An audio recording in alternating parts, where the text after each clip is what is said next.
Revelation 2076.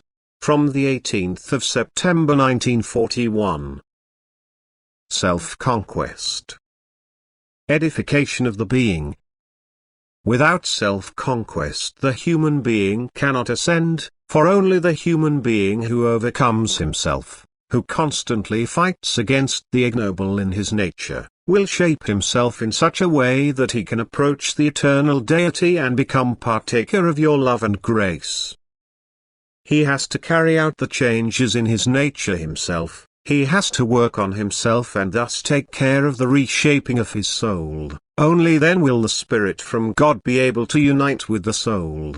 But once this moment has occurred, that the unification of soul and spirit has taken place, then the working of the Spirit is also clearly recognizable.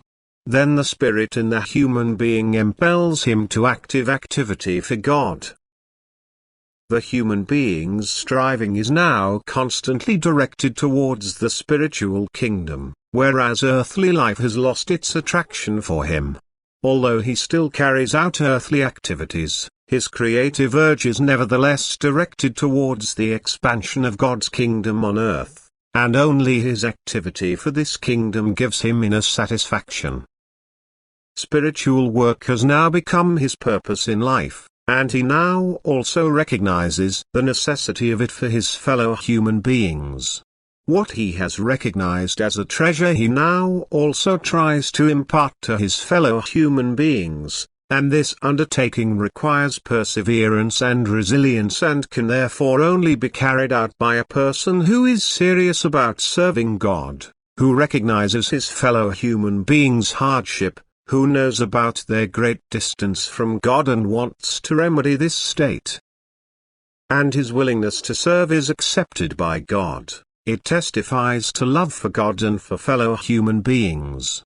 However, it will only be successful when the Spirit of God works in the human being, for only then will he be able to help his fellow human being in an enlightening way, otherwise he will not be able to give anything that will benefit him. For again only truth will be beneficial to him, and therefore the person who wants to give must be in knowledge. But this knowledge is imparted to him by the Spirit out of God, so that he can now pass it on to those who want to receive it. Only then will they likewise begin to shape themselves according to God's will, to change their nature and make themselves receptive for the Spirit from God. For every higher development must be preceded by the transformation of the innermost being, without which a maturing of the soul is not possible. Amen.